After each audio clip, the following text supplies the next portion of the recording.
시계를 좀 돌려가지고 이제 그 해고를 당하셨던 시점으로 돌아가 볼게요. 아유, 많이 네, 들어가네. 좀 무서운 시점인데 보면은 그 이명박 정부 당시에 2012년에 이제 파업을 하신 거고 그에 대한 대가로 이제 해고 통보를 받게 되신 거잖아요. 그 해고 당시 상황을 좀 설명해 줄 수 있습니까? 거기도 이진숙 씨가 나와요. 아, 그 당시에도 얼마나 웃기냐면 저를 해고한대요. 6월 달이었는데 2012년 파업한 지 한 4, 5개월 지났을 때인데 저랑 최승호 선배를 해고한다고 그래서 왜 우리가 해고해야 되지? 전직 노조위원장 2007년에 노조위원장을 했으니까 그러니까 5년 만에 5년 만에 노조위원장 5년 만에 해고가 되니까 이게 뭐지? 난 일반 조합원인데 그래서 인사위원회에 이제 불려갔어요. 저를 해고하려는 인사위원회. 그때 이진숙 씨가 기획본부장으로 앉아 있었어요. 내가 왜 해고돼야 되냐고 내가 막 항의를 했죠. 그랬더니 사진을 보여주는 거예요. 이진숙이 나한테. 사진을요. 예. 하나는 조선일보 사진이고 하나는 CCTV 사진이에요.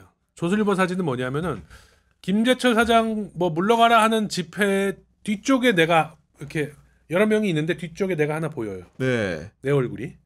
조선일보 사진에 우연히 그게 났죠. CCTV 사진은 뭐냐면은 사내 CCTV. 후배들이 집회를 하고 있는데 선배들 몇 명이 옆에서 담배를 피면서 이렇게 뭐 지켜보고 있는 사진. 그것도 뭐 아무것도 아니잖아요. 근데 이런 거를 보면서 내가 배후 세력이라는 식으로. 아니 근데 무슨 대화 내용이 녹음된 것도 아니고 내 말이, 신문에 공개된 사진에다가 CCTV 사진 갖다 놓고 담배 피고 있다고 배우라고 그러니까 그러면은. 김재철 사장이 저를 자르라고 했을 거 아니에요. 네. 자르려면 사유가 있어야 되잖아요. 근데 그렇죠. 사유가 없잖아요. 그러니까 이 말도 안 되는 그 사진 하나로 뭔가 이제 정확한 사유는 뭐 회사 기강문란인가 그랬는데 네. 내가 파업의 배후다라는 그 여러 명의 선배들 중에 나만 딱 찍어가지고 이런 식으로 한 거예요. 그런데 당시 임원이었고 나중에 부사장이 된 백종문 씨라고 있어요. 백종문. 네. 네. 그 사람이 2년 뒤에 무슨 술자리에서 얘기를 했어요. 야, 최승호, 박성재는 우리가 그냥 잘라야 되니까 아무 이유 없이 자른 거야. 이렇게 말을 한 거예요. 자기 고백적으로. 그게 녹취가 돼가지고 그게 한겨레가 또 일면에 보도를 했어요. 그래서 그때만 해도 아 이걸 실토로 했구나. 그럼 왜 이유 없는데 왜 나를 잘랐을까? 나중에 문건에 이름이 그 나온 거지. 문건에 이름이 예. 나온 거죠. 아 이거 이동관이 시켜서 한 거구나. 아니 근데 거죠. 저는 좀 개인적으로 이제 역사를 봐도 좀 이해가 안 되는 게 노조위원장 임명된 시기가 2007년이잖아요. 네. 그러면 이명박 정부 때 어떻게 보면 노조위원장을 한 거는 그 임기 중간에 있었던 일인데. 2008년에까지 갔으니까. 예를 들어서 네. 정권이 바뀌어가지고 내가 뭐 이렇게 나서서 한 사람도 아니고 한데 왜 이렇게 낙인 시켰을까요? 그 뉴스 그 문건 말고 다른 문건이 몇 개 더 있거든요. 제가 정보 공개 청구를 해가지고 국정원에서 받은 거예요. 근데 우리 저 구 기자는 아실지 모르겠는데 좀 2000년대 한 초반까지만 해도 아이오가 있었죠. 아이오가 예. 있었어요. 저희 때는 있었어요. 있었죠. 예. 그러니까 아이오 즉 정보 분석관들, 예. 정보관들이 소위 아이오라고 부르는 인간들이 언론사를 들락날락했어요. 네. 그러니까 여의도에도 있었을 거 아니에요. MBC 담당이 만든 그런 보고서에 내 이름이 나와요. 노조위원장 출신 박성재 뭐 좌파 뭐 어쩌고 저쩌고 해가지고 이 내부에서 후배들을 뭐 선동해가지고 하고 심지어 이런 일도 있었어요.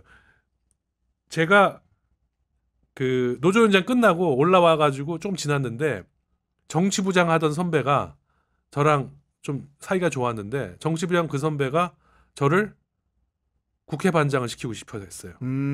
국회반장이라는 자리도 만만치 않은 자리죠. 네. 근데 저의 능력을 인정해주는 선배니까 그래서 국회반장을 시킨대요. 그래서 내가 아, 선배 나 아마 안 될걸요? 그랬더니 무슨 소리야? 내가 국장한테 다 얘기했어. 그래도 국장이 뭐 네가 시키고 싶으면 시켜 이렇게 얘기했다는 거예요. 좀 있으면 발령 날 거니까 그런 줄 알아 라고 했는데 아니나 다를까 며칠 있다가 야 갑자기 국장이 안 된댄다 그러는 거야. 즉 사장이 안 된다고 했으니까 국정원에서 그걸 알고 그래서 저는 아유 그래 그리고 내가 그냥 다른 부서로 갔는데 그 얘기가 나와. 그 문건에 나와요. 네. 일련의 사태가 네, 박성재를 국회반장을 시킨다는 정보가 있어서 시키면 안 된다고 전달을 했다. 란 누군 땡땡땡에게 이 땡땡땡은 이름이 안 나와요. 왜냐하면 내가 뭐 정보 공개 청구를 하면 내 이름만 나오고 그 땡땡땡이 다른 사람 땡땡이 누군지는 가려져요. 네. 근데 누군지 알 것 같아. 저는 알 것 같은데 땡땡땡한테 경고를 했다. 국정원에서 박성재는 좌파니까 그런 거 시키면 국회 후배들 좌파 기자들 다 모아가지고 또 우리 조질 거다. 어? 이런 식의 멘트가 나오는 거예요. 너무 황당해가지고 아 그때 내가 그렇게 중요한 인물이었구나. 아니 이런 생각을 하게 됐어요. 우스갯소리지만은 네. 대학 다닐 때도 그 책 보면은 이렇게 뭐 운동을 안 하셨다는 게 아니고 극렬한 운동권도 아니었고. 우리 때는 네. 제가 86학번인데 80년대 대학 다니는 사람들은 운동권하고 운동권 아닌 사람 구별하기가 좀 힘들어요. 전부 다 이제 그렇게 돼 있으니 사회 참여적으로. 나가서 데모는 다 해. 네. 그러나 주도적으로 하는 사람이야말로 정말 따로 있고 저처럼 이렇게 평범한 애들은 그냥 필요하면 나가서 이렇게 뒷줄에 앉아 있다가 뭐 구호 외치고 이런 거지. 저는 특히 뭐 출신도 강남 출신이라 이렇게 학교 내에서 쟤는 좀 날라리, 배짱이 아니, 이런 저 식으로 재밌었던 통하고 대목은 그랬어요. 유시민 네, 그 네. 작가의 항소이유서 관련해 연극을 하시는데 그것도 보셨구나. 유시민 역은 이제 못하고 주로 경찰 역할 하셨다고요 보니까. 유시민 역을 내가 하고 싶었는데 내가 배도 좀 나오고 그러니까 야 배 나온 유시민이 키도 크고 하시니까. 그래가지고 날씬하고 잘생긴 내 친구가 유시민 역할을 하고 저는 이 유시민 체포하는 경찰 역할을 했었어요. 아니 그러니까 경찰 역할 하셨던 분을 이렇게 네. 사상적으로 좌파라고 낙인을 찍어가지고 회사에서 진로도 제대로 못 가게 하는 게. 저를 아는 사람은 아무도 좌파라고 생각 안 해요. 아니, 저는, 그러니까요, 예. 뭐 특히 기자 생활을 하게 되면 좌파와 보수가 어디 어디 있습니까? 있습니까? 그냥 예. 상식적으로 보게 되죠. 아니, 권력하고 싸우는 거죠 네. 그냥. 예. 특히 저는 경제부 생활도 오래 해서 우리나라 기업들의 어떤 어려운 점도 잘 알고 재벌의 문제점도 누구보다 잘 우리가 아시겠죠. 보도를 해야 되겠지만은 기업들이 또 이 정치 때문에 어려워지는 거 이런 거 너무 잘 알거든요. 그래서 그런 것도 많이 좀 풀어줘야 되고 규제도 풀어줘야 되고 이렇게 보통 생각하고 있는 사람이거든요. 근데 저를 좌파라고 하니 아니 그리고 이제 뭐 사후적인 얘기지만은 그 인사위원회 관련해 가지고 해고 통보가 결정이 났을 때도 그게 뭐 이메일로 보내줬다면서요? 아 그거는 네. 그렇게 하나 봐요. 원래도요? 예. 그러니까 이제 방이 붙기 전에 먼저 본인한테 통보를 하는 거죠. 근데 해고 정도라면은 불러가지고 뭔가 말을 해줘야지. 근데 그냥 띡 문자가 날라오더라고요. 아 그래도 이메일을 보내요. 적지 않게 1993년 입사하시니까 2015년이면은 굉장히 오래 20년 넘게 다니신 거 아닙니까? 19년. 19년 네, 2012년에 12년에 해고니까 네. 이렇게 다니신 건데 그 직장에서 통보를 이제 이메일로 받으셨고 네. 심지어는 기자가 또 전화가 왔다면서요. 네. 아니 그러니까 내가 해고됐다는 사실을 그 기자들 전화로 알았죠. 다른 타사 기자들. 타사 기자들은 미리 알고 있었죠. 네. 저는 뭐 초미의 관심사였으니까 인사위원회 올라갔을 때부터. 그래서 기자들이 전화 와가지고 심정이 어떠냐고 막 물어보더라고요. 그래서 아 잘렸구나. 그랬었죠. 아니 그리고 이제 해고의 그런 험난한 기간을 또 이제 홀로 겪으셔야 됐잖아요. 물론 네. 처음에야 뭐 같이 이제 동지들이라고 할 수 있는 조합원들이 여러모로 음향으로 도왔겠지만은 네. 언제부터 또 홀로가 되는 순간이 또 오잖아요. 네. 그 기간이 무려 이제 2000일 가까이 된 거 아닙니까? 5년 반. 5년 반. 네. 그 기간을 좀 어떻게 버티셨어요? 그냥 뭐 개인 사업도 좀 하고 유튜브도 하고 유튜브도 이제 뉴스타파에서 유튜브를 뭐 진행을 그렇죠. 해보려고 해가지고 네. 지금 우리 구 기자가 하시는 그런 거를 제가 했어요. 네. 근데 최초로 먹방을 했어요. 먹방이요? 네. 아 맞다 그때 기억나네. 술 먹는 뉴스 포차라고 그래가지고 홍영진 씨인가 그분 같이 하지 않았어요? 네. 그 저기 한겨레가 하는 공독 포차가 있죠. 원조네 원조. 그거 예. 따라한 거예요. 맞아요. 예. 기억이 나요 지금. 예. 포장마차처럼 꾸며가지고. 근데 그런 경험을 하면서 유튜브라는 거에 어떤 이 역할, 의미를 알게 됐고, 그 다음에 언론 미디어의 무게 중심이 이동하고 있구나. 그리고 사람들이 이제 소위 그 우리끼리 많이 얘기한 레가시 미디어와 새로운 뉴 미디어의 어떤 차이 이런 거에 대해서 되게 민감해하고 기레기라는 말이 이제 불리기 시작하고 맞아요. 유행했죠, 엄청. 이 세월호 참사 이후에 그리고 탄핵을 거치면서 완전히 사람들이 미디어에 대해서 바뀐 거죠. 그거를 제가 밖에서 봤어요. 그게 아마 제가 돌아와서 보도국장을 하면서 회사를 바꾸는. 뉴스를 좀 개혁하는 원동력이 됐던 것 같아요. 그러니까 그런 뭐 좋은 교육과 경험의 시간이기도 했지만 또 동료였던 이용마 기자 같은 경우에도 그렇죠. 이제 생을 달리하는 예, 순간을 겪으셔야 예, 됐잖아요. 예, 이용마 씨가 이 발병을 하게 된 거는 사실 저는 스트레스라고 봐요. 이 해직으로 인한 스트레스. 네. 예, 그래서 본인이 또 굉장히 원칙주의적이고 뭔가 강직한 성품이거든요. 이용마는. 네. 저만 해도 막 이렇게 아까 술 먹고 골프 친다고 그랬는데 이용마는 그런 친구가 아니에요. 기질이 아니시죠. 예. 정말 진짜 원칙적이고 선배들한테 막 혼내고 막 그런 친구였어요. 우리가 용마 앞에서 말 조심도 해야 된다 막 그럴 정도였는데 그 친구가 이렇게 병이 났다는 얘기를 들은 순간 아 이거는 진짜 너무 나는 이명박 정권이 밉고 박근혜 정권이 정말 증오스럽고 하더라고요. 그러면서 이제 결국 3년의 투쟁 기간을 거쳐서 투병을 거쳐서 복직은 했지만 결국 버티지 못하고 네. 별세했죠. 그리고 이제 선배께서는 이제 복직하시고 회사를 이끄는 입장이 되시고 해서 시간이 많이 지났는데 지금 또다시 MBC가 이제 기로에 서 있습니다. 그렇죠. 보니까 아까 말씀드린 대로 이진순 방통위원장이 결국은 한다는 일이라는 게 7월 31일에 결국 지난달 얘기죠. KBS하고 MBC 방문 인사들 선임함으로 해가지고 결국 경영진 교체를 다시 시도하고 있는 거 아닙니까? 지금 네. 상황 자체가. 이 상황을 보면서 좀 어떻게 좀 해결을 해야 될지 고민도 드실 것 같은데요. 그러니까 이제 법원이 제동을 걸었단 말입니다. 그러니까 교체를 하려고 했던 이유야 뭐 다 뻔한 거죠. 지금 제 후임 사장 안영준 사장이 무난하게 지금 MBC를 네. 이끌고 있어요. 예, 그래서 근데 후임 사장을 바꿔야지만 인사권을 이렇게 하고 MBC 기자들이 뭐 말은 안 듣겠지만 일단 사장을 바꿔놔야 그 다음 단계를 진행할 수 있을 거 아닙니까? 그래서 MBC 사장 바꾸는 게 저는 이 정권의 국정과제 1번이 아닌가 지금. 네? 수건 사업으로. 예, 이렇게 생각해요. 이거는 제가 뭐 이렇게 좀 과도한 표현이 아닌 것 같아요. 지금 하는 걸 보면은 무슨 일이 있으라도 MBC는 어떻게 하겠다라고 지금 의지를 표명하고 있잖아요. 그렇죠. 예, 그러니까 이거를 절대 포기하지 않을 것이고 지금 법원이 이따 가처분은 그 부당하다는 네, 7월 집행정지 30일에 인용을 해놨고. 처분이 부당하다는 인용 결과에 따라서 미뤄졌지만은 이진숙 씨가 돌아오면 어떤 식으로든지 이걸 다시 만들려고 할 거예요. 이진숙이 돌아오든 아니면 다른 방통위원장이 되든 간에. 네. 그러니까 새로운 대안이 필요하다. 저는 민주당하고 야당이 조금 지금부터는 시간을 좀 벌었잖아요. 대신에.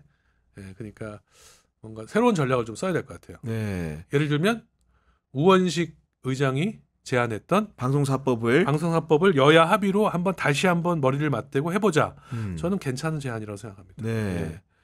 그러니까 기본적으로 방송사법의 취지가 문재인 정부 때도 사실은 방송법을 바꿔야 된다는 논의는 있었잖아요. 그렇죠. 당시에 근데 이제 그런 것들을 뭔가 극복을 잘 못하는 상황이 왔었고 그러다 보니까 현 정부에 들어서도 그런 요구가 왔을 때 여당 같은 경우에는 왜 우리한테만 그러냐라는 반사적인 반응이 또 나오는 상황이고 그렇죠. 그 사이에서 이제 행간에서 의장은 그러면 여야가 합의해서 입법을 통과시켜보자 이런 얘기를 하는 거 아닙니까? 그렇죠. 예. 문재인 정부 때도 그걸 못한 거는 저는 천추의 한이 돼요. 저는 그러니까 이 지금 난리가 난 거거든요. 뭐 과거는 그렇다 치고 이번에야말로 이제 이대로 만약에 2인 체제로 내버려 두면 정권 끝날 때까지 아무것도 못 하는 거잖아요. 맞습니다. 방통위도. 네. 그러니까 이 차제에 뭐 한동훈 대표가 어느 정도 이거에 대해서 생각이 있을지 모르겠지만 좀 연구를 해봐가지고 제가 얘기한 건 그거예요. 누구나 다 조금씩 양보해서 여당이든 야당이든 혹은 진보든 보수든 그냥 정치적인 입김이 좀 많이 이렇게 벗어날 수 있는 그런 경영진을 특히 사장을 그런 사람을 뽑자. 즉 물에 물 탄 듯 뭐 중립적인 사장을 뽑자는 게 아니라 네. 간여를 하지 말자. 맞아요. 정치권이. 그러니까 일을 잘할 수 있는 뽑은 환경을 만들어주자 이거잖아요. 알아서 예. 뭐 언론인을 뽑든 사업 잘하는 사람을 뽑든 방문진 이사들을 구성을 잘 해가지고 그 사람들이 소신껏 사장을 뽑게 하자. 그 다음에 거기에 구성원들의 의견도 좀 들어가고 네. 반영되고 이런 체제가 좋다. 저는 이렇게 생각하는 거죠. 그걸 하려면은 여야가 합의를 해야 돼요. 그래야 거부권을 행사 못할 거 아닙니까? 그렇죠. 예. 네. 뭐 그런데 과연 될지 뭐 굉장히 부정적이었는데 이번에 법원 판결로 인해서 지금 여당도 다시 답이 없는 곤란해졌단 거죠, 말이죠. 지금. 네. 그러면은 저는 한번 논의해 볼 시기가 되지 않았나 이렇게 생각합니다. 아무래도 동료 이제 그 기자들 중에 방송 기자들이 많으실 거 아닙니까? 네. 사실은 이번에 MBC와 관련해 가지고 법원에서 집행정지 인용 결정이 난 다음에 그 KBS 같은 경우에도 사실 무기력하게 이제 사장이 교체되고 그리고 YTN 같은 경우에는 민영화 그냥 순순히 이루어졌잖아요. 네. 그 당시에 이제 같이 뜻을 함께 과거에 하셨던 분들이 좀 어떻게 좀 다른 반응을 또 보이십니까? MBC 사건을 계기로. 아니, KBS 같은 경우는 좀 이렇게 뭐라 그럴까 기계가 있는 언론인들이 다 나왔잖아요. 그리고 물론 남아서 버티고 있는 친구들도 있겠지만 KBS는 조금 MBC하고 좀 다른 것 같아요, 상황이.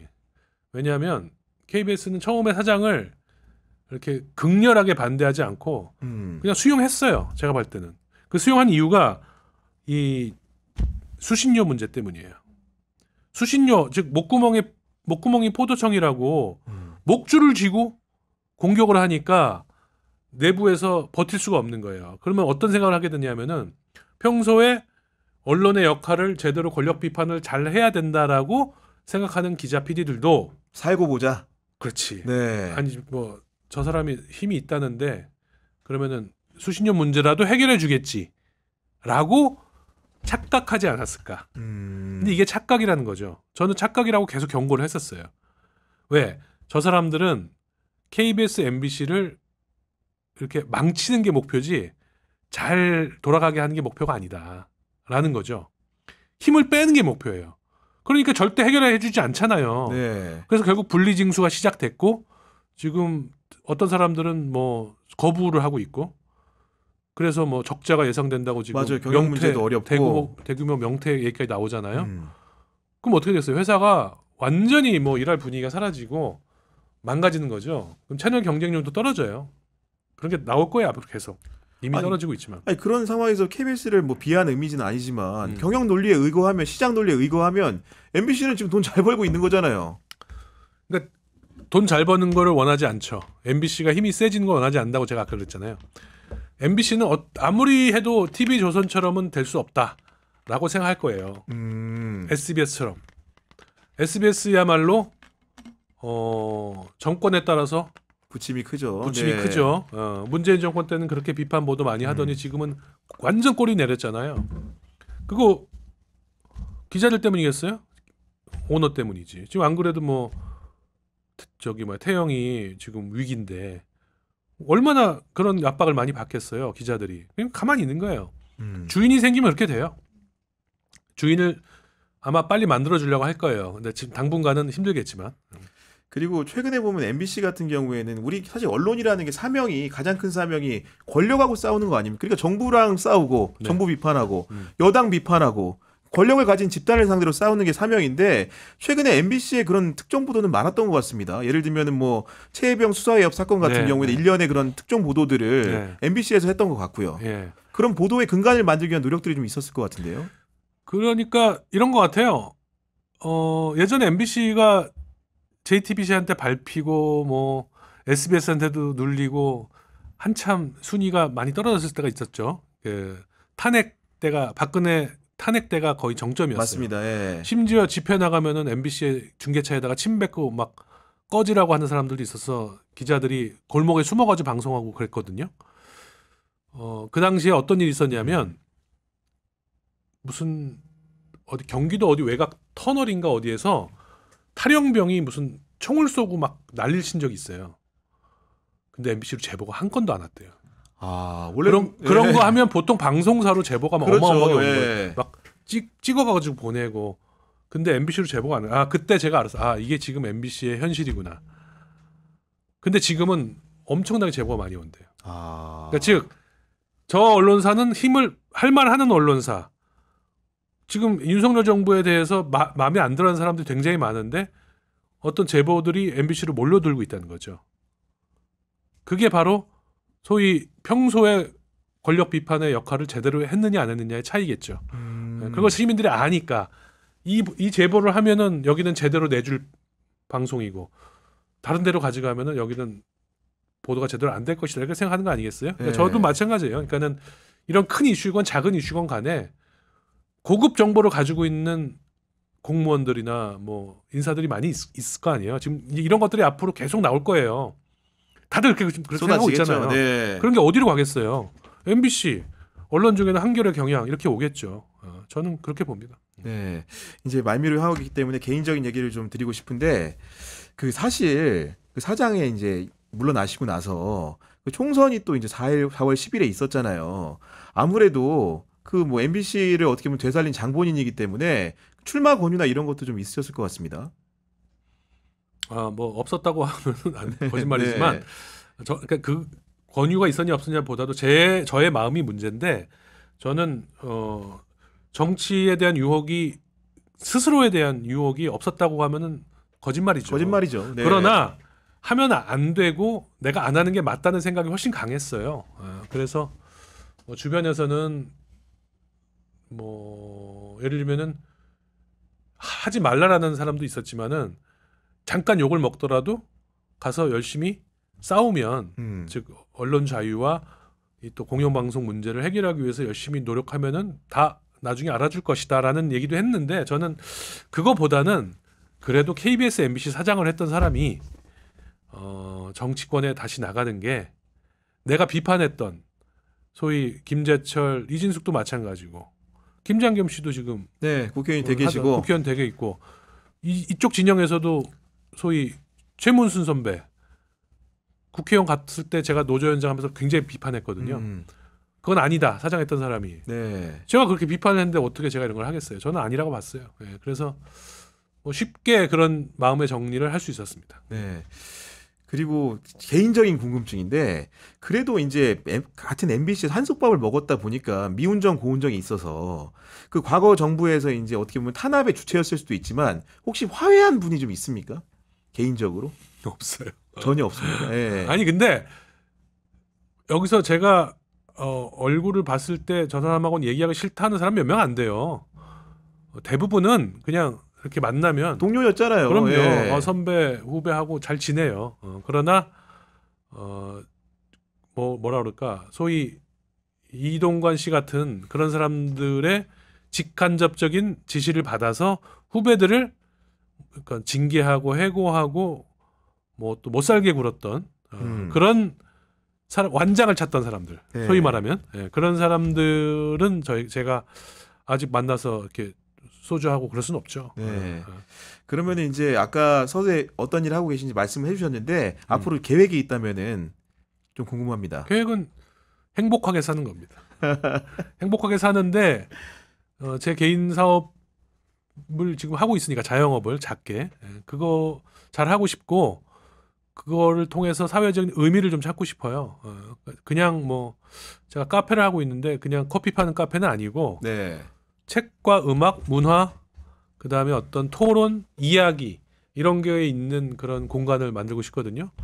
그런 사람 서울에서 이렇게 지금 서울 시내 안에 있는데 좀 뭐랄까 주목받는 그런 공간으로 좀 꾸며보고 싶고 그러면서 공영방송 문제에 대해서 제가 할 수 있는 일은 밖에서 제가 후배들을 돕고 싶어요. 그리고 현업 기자 생활 오래 하셨기 때문에 뭐 저도 지금 현업 기자이기도 하지만은 최근에 보면은 언론에서 이제 여러 가지 행태들 중에 대통령을 상대로 기자회견에서 왜 이렇게 날선 질문을 못 던지냐. 그러니까 시민적 관점에서는 기자들이 약간 대가 좀 약하다. 예. 뭐 이런 얘기도 있는데 그러니까 겪어도 보셨으니까 실제로 좀 어떤 충고나 하고 싶은 말이 좀 있으십니까? MBC 기자들은 안 그래요. 이기주 기자가 왜 질문을 안 시켜줘서 그래요. 그러니까 아니 뭐가 악의적입니까? 뭐 대통령한테 막 소리쳤다가 막 싸우고 그랬잖아요. 예. MBC 기자는 안 그러는데 대부분의 기자들은 우리 뭐 경향신문도 큰 차이는 없을 거라고 보는데 대통령실에 혹은 청와대에 누구를 보내면 그 기자의 임무는 대통령을 비판하는 게 아니라 기자는 기사대로 쓰되 또 중요할 때 회사와 가교 관련된 역할도 하고 가교 역할을 해야 되잖아요. 네. 그런 거 하려면은 뭐 그래도 막 이렇게 그럴 수는 없죠. 그런 게 아마 기자들 사이에 다 있지 않겠어요? 그럼요. 예. 근데 저는 MBC는 저는 그렇게 요구하지 않았어요. 야 사장이 대통령실 사람들하고 아무런 그런 게 없으니까 그냥 니네 하고 싶은 대로 보도해. 난 상관 안 할게. 대신에 외압을 막아줄게. 제가 늘 했던 게 그거거든요. 그러니까 자기 소신껏 할 수 있는 거죠. 근데 대부분의 언론사는 그렇지 않을 거예요. 그러니까 국회에 나가는 기자들보다 훨씬 더 조심해야 되고 수석이나 비서관들하고 관계도 좋아야 되고 특히 정보 보고 많이 해야 되지 않습니까? 그렇죠. 예. 정보 보고 많이 하려면은 왕따 당하면 안 되잖아요. 그런 게 네. 다 복합적으로 저는 깔려 있다고 보고 이해를 어느 정도까지는 이해를 하면서도 국민들 시선이 있는데 금도는 지켜가면서 예. 다 내 후배들인데 저건 좀 아니지라는 많이 보이죠. 오늘은 어땠어요? 난 못 봤는데. 그러니까 오늘도 뭐 사실은 국민적 평가는 좀 냉혹한 것 같습니다. 예. 근데 뭐 제가 언론적 관점에서 보면은 그 보수 언론도 마찬가지로 대통령에게 호의적인 질문만을 베풀지 않았다 이런 생각이 드는데 국민들은 좀 더 꼬리에 꼬리를 무는 그렇죠. 직설적인 질문을 원하는 것도 네. 사실이니까요. 네. 예를 들면 이렇게 끝나면 안 되죠. 뉴라이트 문제에 대해서 뭐 어떻게 생각하냐? 어? 아니면 독립기념관장 문제 뭐 네. 물어봤으면 그다음에 뭐라고 할 거 아니에요. 그 다음 질문 들어가야 되는데 자 다음은 또 다른 사람을 또 한겨레 시키고 네. A 기자가 질문 이렇게 가면은 기자회견에 의미가 없죠. 그래서 그냥 한 너댓 시간은 열어놓고 유튜브라도 열어놓고 대통령이 소통하는 모습을 보여줘야 되는데 그렇게 안 하겠죠.